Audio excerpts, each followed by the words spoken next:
Canada field பிராந்தியத்தில் காவல்துறையினரால் பிரம்டனில் நடத்தப்பட்ட வாகன சோதனையின் போது 22வது பிரிவு காவல் அதிகாரிகள் 3 நபர்களை கைது செய்து குண்டுகள் நிரப்பப்பட்ட சட்டவிரோத துப்பாக்கியை பறிமுதல் செய்துள்ளனர்.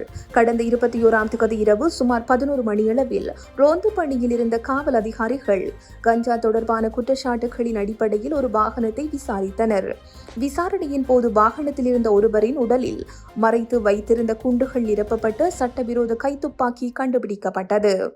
இதனைத் தொடர்ந்து வாகனத்தில் இருந்த 3 கைது செய்யப்பட்டு மறைத்து ஆயுதம் எடுத்து செல்வது, தடை செய்யப்பட்ட அல்லது கட்டுப்படுத்தப்பட்ட ஆயுதம் அனுமதியின்றி வைத்திருப்பது குறித்து அறிந்திருந்த நிலையில் வாகனத்தில் இருப்பது போன்ற குற்றச்சாட்டுகளின் அடிப்படையில் விசாரணைக்காக அவர்கள் காவலில் வைக்கப்பட்டுள்ளனர்.